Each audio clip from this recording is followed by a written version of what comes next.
This is Miss B Reads to You, where I read from a selection of the classics. Feel free to comment below with suggestions for future reading. Don't forget to like, comment, and subscribe in order to hear more. Volume 2, Chapter 16. It was the second week in May in which the three young ladies set out together from Gracechurch Street for the town in Hertfordshire, and as they drew near the appointed inn where Mr. Bennet's carriage was to meet them, they quickly perceived, in token of the coachman's punctuality, both Kitty and Lydia looking out of a dining-room upstairs. These two girls had been above an hour in the place, happily employed in visiting an opposite milliner, watching the sentinel on guard, and dressing a salad and cucumber. After welcoming their sisters, they triumphantly displayed a table set out with such cold meat as an inn larder usually affords, exclaiming, "Is not this nice? Is not this an agreeable surprise?" "And we mean to treat you all," added Lydia, "but you must lend us the money, for we have just spent hours at the shop out there." Then showing her purchases, "Look here, I have bought this bonnet. I do not think it is very pretty, but I thought I might as well buy it as not. I shall pull it all to pieces as soon as I get home and see if I can make it up any better." And when her sisters abused it as ugly, she added with perfect unconcern, "Oh, but there were 2 or 3 much uglier in the shop, and when I have bought some prettier colored satin to trim it with fresh, I think it will be very tolerable.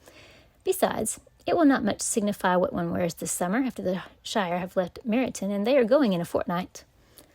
"Are they indeed?" cried Elizabeth with the greatest satisfaction. "They are going to be encamped near Brighton, and I do so want Papa to take us all there for the summer. It would be such a delicious scheme, and I dare say would hardly cost anything at all. Mamma would like to go too, of all things, only think what a miserable summer else we shall have." "Yes," thought Elizabeth, "that would be a delightful scheme indeed, and completely do for us at once. Good heaven, Brighton and a whole camp full of soldiers, to us who have been overset already by one poor regiment of militia and the monthly balls of Meryton."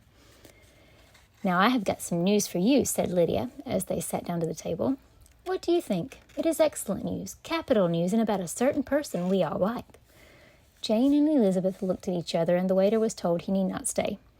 Lydia laughed and said, "Aye, that is just like your formality and discretion. You thought the waiter must not hear, as if he cared. I dare say he often hears worse things said than I am going to say, but he's an ugly fellow. I'm glad he's gone. I never saw such a long chin in my life. Well, but now for my news. It is about dear Wickham. Too good for the waiter, is it not? There is no danger of Wickham's marrying Mary King. There's for you. She's gone down to her uncle at Liverpool, gone to stay. Wickham is safe." "And Mary King is safe," added Elizabeth, "safe from a connection imprudent as to fortune." "She is a great fool for going away if she liked him." "But I hope there is no strong attachment on either side," said Jane. "I am sure there is not on his. I will answer for it he never cared 3 straws about her. Who could about such a nasty little freckled thing?"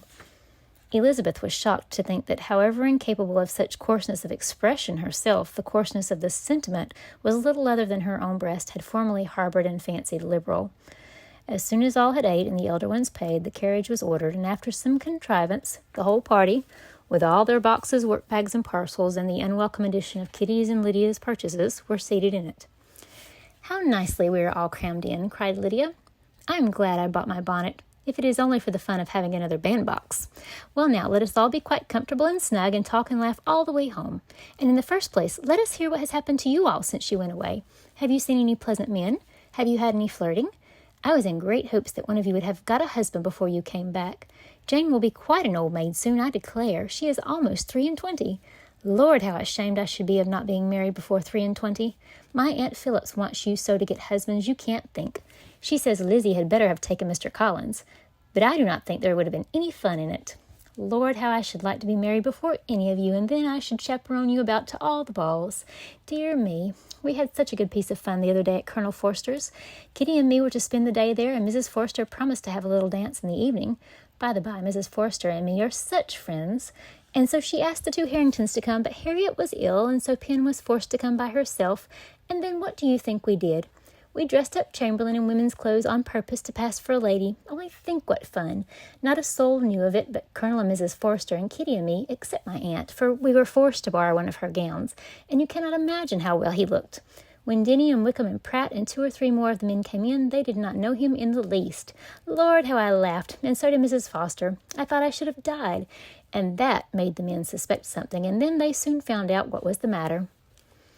With such kind of histories of their parties and good jokes did Lydia, assisted by Kitty's hints and additions, endeavour to amuse her companions all the way to Longbourn.